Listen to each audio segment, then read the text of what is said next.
Hello friends, कैसे हो? I hope बहुत अच्छे होंगे। दोस्तों, आपका बहुत बहुत स्वागत करता हूं आपके अपने YouTube channel sure success with JM के अंदर। और आज हम लेकर आए हैं आपके सामने एक शानदार पेपर जो है जीडीसी का पेपर है। ठीक है, जो एससीआर रेलवे है उसका पेपर है ये। टीसीसीसी का पेपर यहाँ पर आपको सोल्व करवाया जाएगा, जो आयोजित किया गया था 29 नवंबर 2020 को। ठीक है, इसका आंसर की हम आपको बताने वाले हैं। और ये जो वीडियो है, आपके जो एग्जाम चल रहे हैं टीसीसीसी, एएसएम गार्ड, एनटीपीसी के, इनके लिए बहुत ही लाभदायक सिद्ध होगा। तो दोस्तों, अंत तक बने रहिए। बहुत ही शानदार प्रश्न इस पेपर में देखने को मिले हैं, जबरदस्त क्वेश्चन यहाँ देखने को मिले हैं। तो शुरू करते हैं। पहला प्रश्न आपके सामने। पहला प्रश्न है फ्रेंड्स, बर्फ पर चलना कंक्रीट की सड़क पर चलने से ज्यादा कठिन है, क्यों कठिन है? बर्फ पर चलना कंक्रीट की सड़क पर चलने से ज्यादा कठिन है क्योंकि बर्फ मुलायम और स्पंजी है जबकि कंक्रीट कठोर होती है। बर्फ और पैरों के बीच घर्षण कंक्रीट और पैरों की अपेक्षा कम होता है। बर्फ पर घर्षण कंक्रीट की अपेक्षा अधिक होता है, या इनमें से कोई नहीं। क्या होगा इसका उत्तर? जल्दी से बताइए। तो दोस्तों, इसका सही उत्तर होगा ऑप्शन बी। बर्फ और पैरों के बीच घर्षण कंक्रीट और पैरों की अपेक्षा कम होता है, इसलिए बर्फ पर चलना कंक्रीट की सड़क पर चलने से ज्यादा कठिन होता है। चलिए नेक्स्ट क्वेश्चन देखते हैं। किसी सभागार की दीवारों और छत को रेशेदार सामग्री जैसे ग्लास फाइबर से ढका जाता है, क्यों ढका जाता है? जो ऑडिटोरियम होते हैं उनकी जो दीवार होती है और जो छत होती है उसको रेशेदार सामग्री जैसे ग्लास फाइबर से ढका जाता है, क्यों भाई? ऑप्शन ए है सभागार को सजाने के लिए, ऑप्शन बी है निर्माण की लागत को कम करने के लिए, और ऑप्शन सी सभागार को अग्निरोधक बनाने के लिए, और ऑप्शन डी ध्वनि का अवशोषण करने और प्रतिध्वनि को रोकने के लिए। तो भाई इसका सही उत्तर जो होगा ऑप्शन डी होगा। क्या होगा? ऑप्शन डी सही होगा, क्योंकि ध्वनि का अवशोषण कर ले वो, और प्रतिध्वनि को रोकने के लिए। ठीक है, तो सही उत्तर ऑप्शन डी हो जाएगा यहाँ पर। शानदार क्वेश्चन है दोस्तों यहाँ पर। प्रश्न नंबर 3 देखिए। तारपीन का तेल प्राप्त किया जाता है, कहाँ से प्राप्त किया जाता है? कच्चे पेट्रोलियम से, देवदार के वृक्ष से, या चीड़ के वृक्ष से, या बलूत ओक से? बताइए। तो सिंपल है यार, ये किससे प्राप्त किया जाता है? ये चीड़ के पेड़ से प्राप्त किया जाता है। किससे प्राप्त किया जाता है? चीड़ के पेड़ से। तो ऑप्शन नंबर सी यहाँ पर आपका करेक्ट आंसर हो गया। तारपीन का तेल चीड़ से, बिल्कुल। नेक्स्ट क्वेश्चन देखिए दोस्तों। पानी जब चट्टानों पर से बहता है तो कठोर हो जाता है, क्योंकि ये अपने घोल में क्या ले लेता है? Calcium carbonate, sodium chloride, sodium carbonate, या सोडियम फास्फेट? बताइए किससे कठोर हो जाता है जल? तो इसका सही उत्तर होगा कैल्शियम कार्बोनेट। करेक्ट आंसर क्या हो जाएगा? Calcium carbonate. चलिए भाई नेक्स्ट क्वेश्चन देखिए। एनीमिया किसकी कमी के कारण होता है यार? आयोडीन, कैल्शियम, पोटेशियम, या आयरन? बताइए। एनीमिया सिंपल है यार, किसकी कमी से होता है? आयरन की कमी से होता है, बिल्कुल सभी जानते हैं इसे तो यार। नेक्स्ट क्वेश्चन देखिए दोस्तों। भारत में सबसे बड़ा बाघ संरक्षित क्षेत्र है? नागार्जुन, मानस, पेंच और कार्बेट? बताइए क्या होगा? तो भारत का सबसे पहला जो बाघ संरक्षित क्षेत्र है वो तो कार्बेट है, जिम कॉर्बेट सभी जानते हैं। लेकिन सबसे बड़ा पूछा गया है यहाँ पर, तो इसका सही उत्तर होगा नागार्जुन। सेलम वाला जो है आंध्र प्रदेश के अंदर ये स्थित है। ये भारत का सबसे बड़ा बाघ संरक्षित क्षेत्र है, और ये कई प्रश्नों में लगातार आ रहा है। एनटीपीसी में भी देखा गया है, बहुत सारे पेपर्स में रिपीट हो रहा है। तो शानदार क्वेश्चन है दोस्तों। चलो भाई नेक्स्ट क्वेश्चन देखते हैं। भारत का सबसे बड़ा गुंबद, गोल गुंबद कौन से राज्य में स्थित है? भाई जल्दी बताओ, गोल गुंबद कहाँ है? ये तो सब बहुत ही फेमस क्वेश्चन है यार। मोहम्मद आदिल शाह का मकबरा, इसे जाना जाता है गोल गुंबद को। और ये दोस्तों सभी को पता है बीजापुर के अंदर है। जो बीजापुर कहाँ है दोस्तों? कर्नाटक के अंदर है। और बीजापुर को जो वर्तमान में तो विजयपुरा बोला जाता है वैसे, लेकिन गोल गुंबद कर देंगे हम कर्नाटक। फ्रेंड्स, ये वीडियो आपको पसंद आ रहा है तो लाइक शेयर जरूर करें और अपने दोस्तों तक जरूर पहुंचाएं। चैनल पर पहली बार विजिट कर रहे हैं तो यार सब्सक्राइब मार दो यार चैनल को। चलो क्वेश्चन नंबर देखते हैं नेक्स्ट। ब्रिटेन के प्रधानमंत्री जो सबसे पहले भारत यात्रा पर आए, यार क्वेश्चन तो बड़ा मजेदार है। Option A Macmillan, Churchill, Walpole और रैमजे म्यूर? तो यार क्या होगा इसका उत्तर? जल्दी से बताइए। वालपोल तो पहला ब्रिटिश पीएम था। तो इसका सही उत्तर बताइए फटाफट, जल्दी से बताइए क्या होगा इसका उत्तर। तो मेरे हिसाब से इसका सही उत्तर होना चाहिए मैकमिलन, हैरोल्ड मैकमिलन। ठीक है, चलो भाई नेक्स्ट क्वेश्चन देखो। केरल के राजा रवि वर्मा, अरे यार क्या फेमस नाम आया है। केरल के राजा रवि वर्मा क्या थे? बताओ। नर्तक थे, चित्रकार थे, कवि थे, या गायक थे? जल्दी से बताओ फटाफट क्या होगा इसका उत्तर। तो फ्रेंड ये थे एक चित्रकार, पेंटर थे जबरदस्त वाले। ठीक है, केरल के राजा रवि वर्मा क्या है? एक फेमस चित्रकार थे। ध्यान रखना, बहुत इंपॉर्टेंट क्वेश्चन है यार ये। नेक्स्ट क्वेश्चन देखो, कौन सी भाषा गुरुमुखी लिपि में लिखी जाती है यार? वेरी वेरी पॉपुलर क्वेश्चन है। गुरुमुखी जो लिपि है उसका सीधा संबंध किससे है बताओ? पंजाबी लैंग्वेज से है। किससे है? पंजाबी लैंग्वेज। और ये गुरुमुखी लिपि के जनक कौन माने जाते हैं? गुरु अंगद माने जाते हैं। कौन माने जाते हैं? गुरु अंगद। ये आपको पता ही है। खैर चलो भाई नेक्स्ट क्वेश्चन देखो, लोक नाटक का परिष्कृत रूप तमाशा किस राज्य से संबंधित है? तमाशा बताओ, तमाशा किससे संबंधित है? जल्दी बताओ फटाफट, क्या होगा आपका उत्तर? कमेंट करके बताओ मुझे। तमाशा, तो दोस्तों इसका सही उत्तर होगा महाराष्ट्र। महाराष्ट्र का जो लोक नाट्य है कहाँ है वो? परिष्कृत रूप क्या है? ये तमाशा जो है ये महाराष्ट्र से संबंधित है, महाराष्ट्र राज्य से संबंधित है। नेक्स्ट क्वेश्चन देखो, भारत में बीवी का मकबरा स्थित है। बीवी का मकबरा एक बार फिर से पॉपुलर क्वेश्चन यहाँ पर देखा गया है। कहाँ है भाई? औरंगाबाद। औरंगाबाद कहाँ पड़ता है बताओ? महाराष्ट्र के अंदर है दोस्तों औरंगाबाद। बीबी का मकबरा, इसे कहा जाता है ताजमहल की फूहड़ नकल। ठीक है, औरंगजेब की जो पत्नी थी दिलरास बानो बेगम, उसका ये मकबरा औरंगाबाद महाराष्ट्र में, इसे बीबी के मकबरे का नाम से जाना जाता है। बिल्कुल सही है आपका उत्तर, औरंगाबाद महाराष्ट्र, बिल्कुल सही है। चलो भाई नेक्स्ट क्वेश्चन देखो, ये करंट से प्रश्न समझ सकते हैं इसको। कौन सा बैंक उन 3 बैंकों में शामिल नहीं है जिनका विलय कर भारत का तीसरा सबसे बड़ा बैंक बनाया गया है, बनाया जाएगा? तो करंट का क्वेश्चन है, तो इसका सही उत्तर क्या है बताओ? तो ये तीसरा सबसे बड़ा बैंक यानी कि बैंक ऑफ बड़ौदा बनाया गया था यार। और बैंक ऑफ बड़ौदा में कौन कौन से मिलाए थे बताओ? इसके अंदर विजया बैंक मिलाया था एक तो, ठीक है, और एक इसके अंदर देना बैंक मिलाया था, और एक ये बैंक ऑफ बड़ौदा खुद मिलाया था। तो इन 3 बैंकों में कौन शामिल नहीं है भाई? इंडियन बैंक शामिल नहीं है, क्योंकि इंडियन बैंक का विलय किसके बाद किसके साथ हुआ? इलाहाबाद बैंक के साथ। तो ये इंडियन और इलाहाबाद हो गया। विजया बैंक ऑफ बड़ौदा और देना को मिला करके क्या बना दिया? बैंक ऑफ बड़ौदा में इनका विलय कर दिया भाई। चलो भाई बहुत बढ़िया क्वेश्चन है। 14वें नंबर का क्वेश्चन, किसने वर्ष 2019 में ऑस्ट्रेलिया ओपन की महिला एकल ट्रॉफी, महिला एकल ट्रॉफी की बात कर रहा है भाई, तो क्या है इसका उत्तर? 2019 की बात कर रहा है। नाओमी ओसाका जापान की, इसने जीता था भाई 2019 में ऑस्ट्रेलियन ओपन का महिला एकल ट्रॉफी, ध्यान रखना, ठीक है। और 2020 में किसने जीता था ये ट्रॉफी महिला में?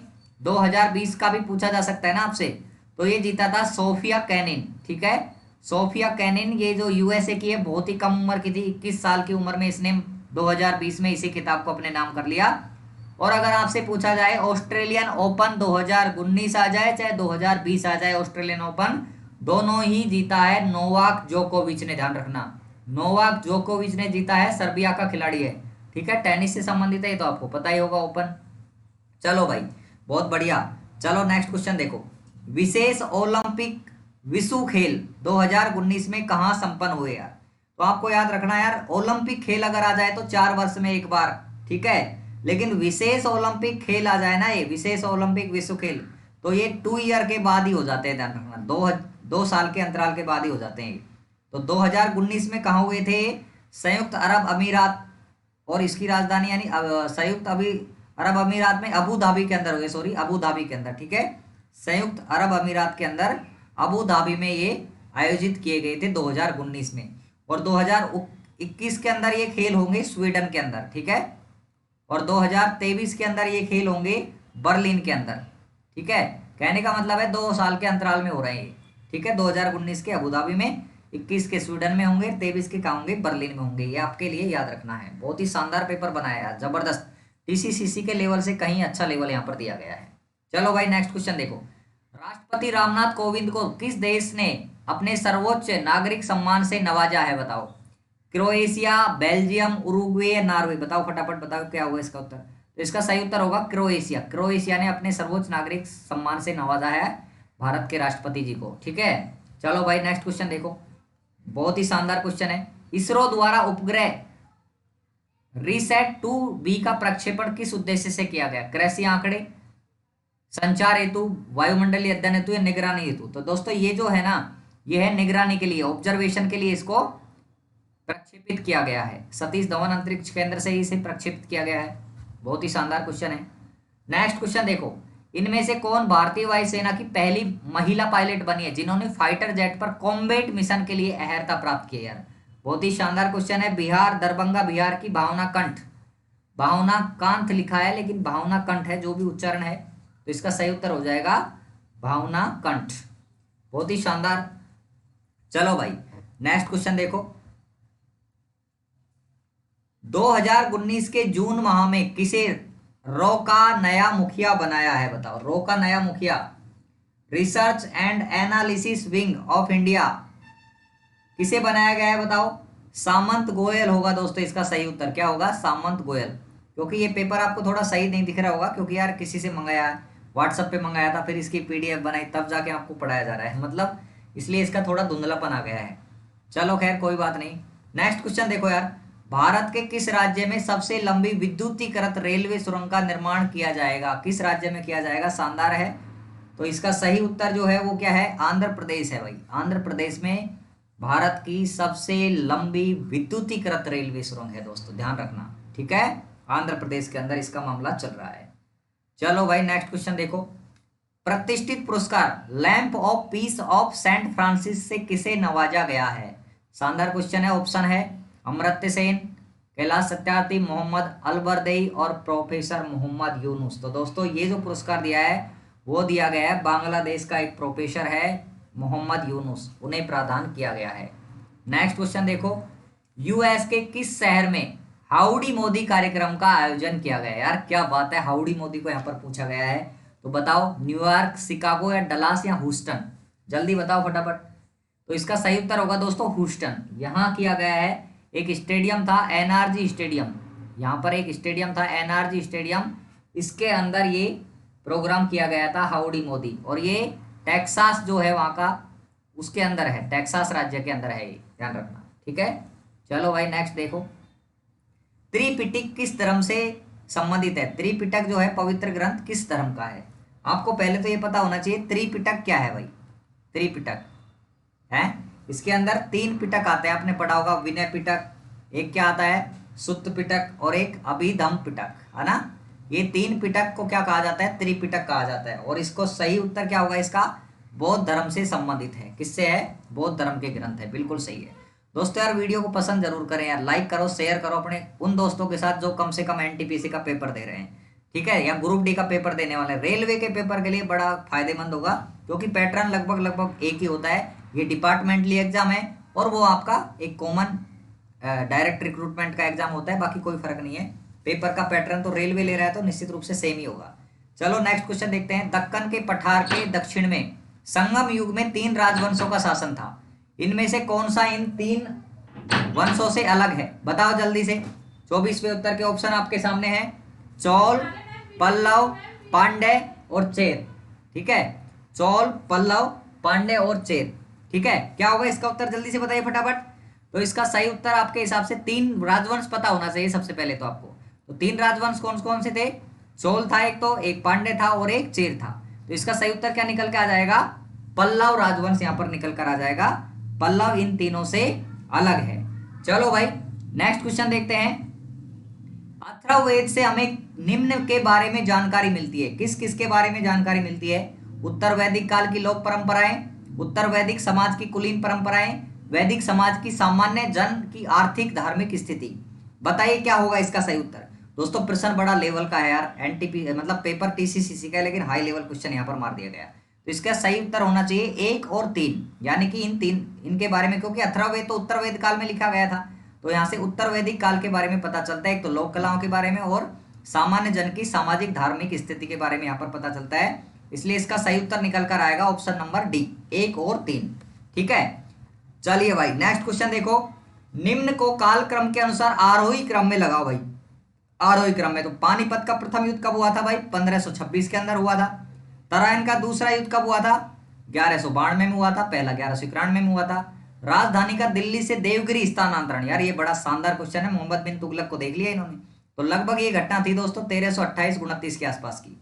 और अहमद शाह अब्दाली का आक्रमण, वैसे पहला आक्रमण 1748 में, 1761 मान लो। कहने का मतलब है ये तो आपको बाद की बात है, काफी लंबा डिफरेंस यहाँ पर दिया गया है। तो आरोही क्रम का मतलब क्या होता है? पहले सबसे छोटा, फिर बड़ा, फिर उससे बड़ा, फिर उससे बड़ा, मतलब सबसे पहले कौन सी घटना और सबसे बाद में कौन सी। तो सबसे पहली घटना यहाँ पर तराइन का युद्ध हो गया, तो ऑप्शन नंबर बी। यहाँ पर देखिए 2 ऑप्शन तो वैसे ही कट गए, ऑप्शन नंबर बी। अब दूसरे नंबर पर राजधानी का स्थानांतरण, यानी कि बी के बाद सी आएगा, फिर ए आएगा और डी आएगा। तो बी सी ए डी किसमें मिला हमें? ऑप्शन नंबर डी में मिला, तो यही हमारा करेक्ट आंसर हो जाएगा। ठीक है, सबसे पहले बी क्योंकि 1192, उसके बाद में सी क्योंकि इसके बाद यही है 1328। इस प्रकार से इसका सही उत्तर। यार बहुत ही अच्छा क्वेश्चन दिया है, जबरदस्त क्वेश्चन है यार, वास्तव में मान गए यार। चलो भाई नेक्स्ट क्वेश्चन देखो 27वां, मिलान करना है, मिलान करके उत्तर ठोकना है, जल्दी से बताओ। जस्टिस पार्टी की संस्थापना किसने की, बताओ जस्टिस पार्टी की। चलो आपको सपोज करो जस्टिस पार्टी याद नहीं है, कोई ना एक तो याद होगा यार। सबसे पहले सबसे सिंपल देखो, सत्यशोधक समाज किस, सत्यशोधक समाज कौन था, ज्योतिबा फुले था। तो आपको पता है भाई डी में एक, तो डी में एक तो यार 3 में है, मामला बैठ नहीं रहा हमारा, तो मामला गड़बड़ हो गया। तो अब हमें जाना पड़ेगा दूसरे पे। तो आत्म सम्मान आंदोलन की बात किसने की, बताओ। आत्म सम्मान आंदोलन ये था ईवी रामास्वामी। तो बी में यहाँ पर 3 देखना पड़ेगा, और बी में 3 भी 2 जगह मिल गया यार, ये तो बड़ी समस्या हो गई। तो यानी कि हमारा 2 में से उत्तर होगा, पक्की बात है। अब देखो हम और कौन कौन सा याद हो सकता है हमें। सत्यशोधक आंदोलन की बात करो यार, सत्यशोधक आंदोलन बहुत ही शानदार क्वेश्चन पूछा गया है यहाँ पर, छत्रपति साहूजी महाराज। और जस्टिस पार्टी का बच गया फिर टी.एन. नैयर और आर.सी. चेट्टी और एन मुदालियर, ये हो गया इसका मामला। तो हमारा बैठ जाएगा ए में 4, ए में 4 इसमें है भाई, और फिर बी में 3 बैठ जाएगा, बी में 3 है भाई, सही है। सी में हमारा 2 बैठ जाएगा, बिल्कुल सही है। डी में हमारा 1 बैठ जाएगा, तो हमारा ऑप्शन नंबर डी निकल के आएगा यार। बहुत ही शानदार क्वेश्चन दिया है, तो इसको याद कर लीजिए, बड़ा काम का है भाई, परीक्षा में आ सकता है यार। ठीक है, नेक्स्ट देखो शानदार क्वेश्चन, कैबिनेट मिशन के बारे में आया। कैबिनेट मिशन भारत क्यों भेजा गया, राष्ट्रीय सरकार बनाने हेतु, सत्ता के हस्तांतरण के लिए, संवैधानिक व्यवस्था हेतु, जिन्ना की पाकिस्तान की मांग स्वीकार करने और इसके लिए रूपरेखा बनाने हेतु। इनमें से कोई नहीं, क्या होगा। तो यार देखो राष्ट्रीय सरकार की बात इसमें थी और संवैधानिक व्यवस्था की बात तो थी, ये इसका गलत लगता है। तो ए और बी इसका सही आंसर है, क्या है, बी ऑप्शन यहाँ पर करेक्ट हो जाएगा। चलो भाई लाइक शेयर मार दो यार, दोस्तों तक पहुंचा दो यार, सब्सक्राइब जरूर मार दो यार, पहली बार आया तो। ठीक है, इतना सा तो आपका भी बनता है यार, आपको पेपर हल कराया जा रहा है और आपकी एनटीपीसी में बड़ा फायदेमंद होगा, कोई भी पेपर देंगे। चलो मिलान करो भाई, गांधी जी से संबंधित बताओ क्या है। गांधी जी ने दांडी यात्रा की थी, बिल्कुल सही, मिला दो। जवाहरलाल नेहरू, जवाहरलाल नेहरू ने क्या किया होगा बताओ, अंदाजे से मारो। जवाहरलाल नेहरू कांग्रेस के लाहौर अधिवेशन में पूर्ण स्वराज का घोषणा पत्र, बिल्कुल सही है। खान अब्दुल गफ्फार खान को कौन नहीं जानता यार, लाल कुर्ती आंदोलन भाई, है ना। और सरदार पटेल जी बारदोली सत्याग्रह। तो आप मिला लीजिए, इसमें क्या उत्तर निकल के आएगा। तो ए में 4 हो जाएगा, ए में 4 ये रहा और ये रहा। ठीक है, बी में नहीं सॉरी, ए में 1 गलत कर रहे हैं, ए में 1, ए में 1 ढूंढो, ए में 1, ए में 1 ये रहा, ए में 1, अरे 1 से ही हल होगा यार, करेक्ट आंसर हमारा बी निकल के आ जाएगा। ठीक है, कोई दिक्कत नहीं है, 1 से ही हल होगा। अगर आपको गांधी जी की दांडी यात्रा याद थी तो ही हो जाएगा, सिंपल ऑप्शन बनाया इसने यार। बी में 4 हो गया भाई, सी में 2 हो गया, और हमारा डी में 3 हो गया। तो हमारा सही उत्तर ये हो जाएगा, ऑप्शन नंबर बी। बहुत ही शानदार क्वेश्चन दिए हैं मिलान यार, इतना हाई लेवल क्वेश्चन पेपर दिया है, जबरदस्त दिया है। चलो भाई नेक्स्ट देखो, भारत छोड़ो आंदोलन के बारे में निम्नलिखित कथनों में से कौन सा सही नहीं है। साम्यवादियों ने भारत छोड़ो आंदोलन का विरोध किया था, बिल्कुल जी, ये अलग रहे थे, इसका मतलब ये कथन तो सही है। गोवलकर की आरएसएस ने अपने आप को आंदोलन से अलग रखा था, ये भी बिल्कुल बात सही है। महात्मा गांधी के करीबी राजगोपालचारी ने भारत छोड़ो आंदोलन का विरोध किया और पाकिस्तान की मांग पर समझौता पास था, ये भी बात सही है भाई। इसके बाद पंजाब एनडब्ल्यू मद्रास, यही उत्तर होगा फिर तो, सीधी बात है, नहीं पूछ रहा है तो डी ऑप्शन आपका करेक्ट हो जाएगा। चलो भाई नेक्स्ट क्वेश्चन देखो, टाइडल वॉर क्या है, ज्योग्राफी का क्वेश्चन मारा है, टाइडल वॉर क्या है जल्दी बताओ। भूकंपीय गतिविधि के फलस्वरूप उत्पन्न ज्वाल, ये तो बिल्कुल है, तो सुनामी हो जाएगी। तटीय क्षेत्रों में रेत का जमा, बिल्कुल गलत। उच्च ज्वार स्तर के ठीक ऊपर पॉलिप्स का बनना, ये भी ठीक नहीं है। तो क्या उत्तर होगा, नदी के मुहाने पर ज्वार, उच्च ज्वार की लहर। यार डी ऑप्शन बहुत आ रहे हैं, मतलब खूब आ रहे हैं, ऑप्शन नंबर डी यहाँ पर करेक्ट हो जाएगा। चलो भाई 32वां क्वेश्चन देखो यहाँ पर, कौन सी नदी उड़ीसा में डेल्टा बनाती है यार। अरे यार उड़ीसा की नदी बताओ, पहली नदी महानदी उड़ीसा में डेल्टा बनाती है। और आपको पता है गोदावरी तो आंध्र प्रदेश में बनाती है डेल्टा, नर्मदा ताप्ती तो भाई पश्चिम की तरफ है, मतलब तो ये तो गुजरात का मामला बनता है यहाँ पर, है ना। तो कहने का मतलब है महानदी यहाँ पर करेक्ट आंसर हो जाएगा आपका, 1 नंबर भाई। चलो नेक्स्ट क्वेश्चन देखो, कोठागुडम थर्मल पावर प्रोजेक्ट कहाँ है, कौन से राज्य में, बिहार, पश्चिम बंगाल, तेलंगाना या मध्य प्रदेश, जल्दी बताओ फटाफट। इसका सही उत्तर हो जाएगा दोस्तों तेलंगाना। क्या हो जाएगा, तेलंगाना में एक कोठागुडम थर्मल पावर प्रोजेक्ट। ठीक है, तो ऑप्शन नंबर सी यहाँ पर करेक्ट आंसर आपका बैठ जाएगा। 34वां क्वेश्चन देखिए, संगमरमर एक बहुत कठोर चट्टान है, बिल्कुल बात तो सही है, संगमरमर तो कठोर ही होती है, ये तो कथन सही है। संगमरमर एक आग्नेय चट्टान है, अरे यार ये तो मरवा दिए, संगमरमर आग्नेय चट्टान नहीं है भाई, संगमरमर तो कैसी चट्टान है, कायांतरित का उदाहरण है। इसका मतलब कथन नंबर 2 बिल्कुल गलत है। ए आर दोनों सही है, दोनों सही नहीं है, बिल्कुल गलत है। ए आर दोनों सही है, यहाँ भी ये मामला ए सही और आर गलत है, अरे हाँ, ए सही और आर गलत है भाई, बिल्कुल सी ऑप्शन हो जाएगा। ए गलत है, आर सही, ये तो बिल्कुल गलत है। ऑप्शन सी नंबर यहाँ पर करेक्ट हो जाएगा, बिल्कुल भाई। चलो नेक्स्ट क्वेश्चन देख लो तो। 35वां, भारतीय संविधान के अंतर्गत निम्न में से कौन सा मौलिक कर्तव्य नहीं है? बताओ, मूल कर्तव्य में से प्रश्न आया है। आम चुनाव में मतदान करना, अरे यार यही लग रहा है मुझे तो। वैज्ञानिक दृष्टिकोण का विकास करना तो है भाई मूल कर्तव्य। सार्वजनिक संपदा को सुरक्षित रखना भी है मूल कर्तव्य। संविधान का पालन करना, उसके आदर्शों का आदर करना, ये भी है। तो ऑप्शन नंबर ए आ जाएगा, आम चुनाव में मतदान करना मौलिक कर्तव्य के अंदर ये नहीं है दोस्तों, ध्यान रखना। चलो नेक्स्ट क्वेश्चन देखिए। हैबियस कॉर्पस रिट जारी की जाती है, अरे इंग्लिश में मार दिया भाई। हैबियस कॉर्पस, ठीक है, सबसे पहला जो होता है बंदी प्रत्यक्षीकरण का इंग्लिश मार दिया है, ये तो बहुत ही गलत बात की है यार। हिंदी में दे देते, क्या दिक्कत थी तुम्हें? हिंदी वाले बच्चों को प्रॉब्लम कर रहे हैं लोग तो आपको पता है क्या होता है बंदी प्रत्यक्षण में? उच्च न्यायालय द्वारा निचले न्यायालय को, जिसमें वह किसी मामले की समीक्षा के लिए कार्रवाई के रिकॉर्ड को स्थानांतरित करने का निर्देश देता है। नहीं, ये तो उत्प्रेषण की बात है, ये तो हो ही नहीं सकता। एक आदेश के रूप में जिसमें न्यायालय उस व्यक्ति को बुलाता है और जिसने किसी अन्य व्यक्ति को हिरासत में रखा है। संबंधित व्यक्ति को अपना अधिकार भी सिद्ध करना होता है और उन्होंने किसी व्यक्ति को, अरे यार बिल्कुल सही, यही तो है बंदी प्रत्यक्षीकरण में कि भाई आदेश है कि बुलाओ उसको न्यायालय के समक्ष, 24 घंटे में प्रस्तुत करो भाई, है ना? ये बी उत्तर हो जाएगा, बिल्कुल बिल्कुल। चलो भाई नेक्स्ट क्वेश्चन देख लो तो। 37वां क्वेश्चन देख लीजिए यहाँ पर। निम्न कर्तव्य पर विचार करना है आपको। राष्ट्रपति केंद्रीय मंत्रिमंडल के बिना कार्य नहीं कर सकते। अरे यार केंद्रीय मंत्रिमंडल, इसको मंत्रिपरिषद समझेंगे हम, मंत्रिपरिषद होगा ऐसा। तो ये कथन तो बिल्कुल सत्य है, इसमें कोई दिक्कत नहीं है। राष्ट्रपति को आपको पता है, राष्ट्रपति की सलाह के लिए मंत्रिपरिषद है, मंत्रिपरिषद के बिना कोई काम नहीं करते हैं। महाधिवक्ता केंद्रीय सरकार का सर्वोच्च न्यायाधीश पदाधिकारी है, बिल्कुल गलत है, महान्यायवादी होता है, ये तो बिल्कुल ही गलत है कथन। प्रधानमंत्री के त्यागपत्र या मृत्यु के पश्चात भी कुछ समय तक केंद्रीय मंत्रिमंडल कार्य कर सकता है, ना जी ना। अगर प्रधानमंत्री त्यागपत्र दे देगा और मृत्यु हो जाएगी तो वहां पर मामला गड़बड़ है, पूरा सिस्टम खत्म हो जाएगा, वहीं त्यागपत्र से ही पूरा मंत्रिमंडल भी खत्म हो जाएगा, तो ये भी बात बिल्कुल गलत है। प्रधानमंत्री की अनुपस्थिति में केवल गृह मंत्री केंद्रीय मंत्रिमंडल की आपात बैठकों की अध्यक्षता करता है। अरे यार कैसी बात करो, ये भी गलत है। तो यहाँ पर ऑप्शन नंबर 1 करेक्ट आपका हो जाएगा, केवल एक कथन सही है, बाकी सारे रॉन्ग है। चलो भाई नेक्स्ट क्वेश्चन देखो। भारतीय संघ के निम्नलिखित राज्यों को बनाए जाने का कालक्रम पूछ रहा है, कब कब बनाए गए? तो गोवा कब बनाया बताओ? गोवा बनाया था 1987 में।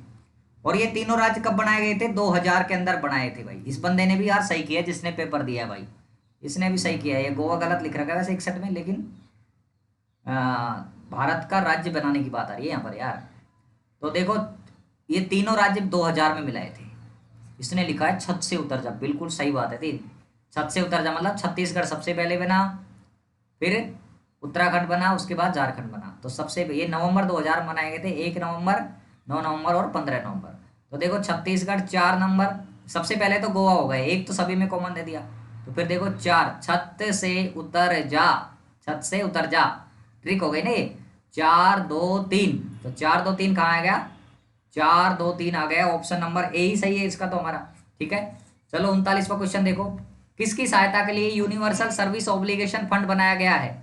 जल्दी बताओ। ऑप्शन सी यहाँ पर करेक्ट हो जाएगा, ग्रामीण और सुदूर क्षेत्रों में संचार सुविधाओं का विस्तार करने हेतु, तो बिल्कुल यही सही उत्तर है। लास्ट क्वेश्चन है दोस्तों इसका, मुद्रास्फीति को नियंत्रित करने के लिए मांग का प्रबंध करने से क्या होगा? सरकारी खर्चों में वृद्धि होगी, अर्थव्यवस्था का संकुचन होने से बेरोजगारी बढ़ेगी, या क्रेडिट का विस्तार होगा, या अधिक मौद्रिक तरलता होगी? बताओ क्या होगा इसका उत्तर? तो इसका सही उत्तर होगा ऑप्शन नंबर बी। क्या होगा? अर्थव्यवस्था का संकुचन होने से बेरोजगारी यहाँ पर बढ़ जाएगी। तो दोस्तों कैसा लगा वीडियो कमेंट पे जरूर बताइए। फिर मिलेंगे नए वीडियो के साथ, तब तक के लिए नमस्कार। चैनल पर नए हैं तो सब्सक्राइब मार दो, लाइक शेयर मार दो।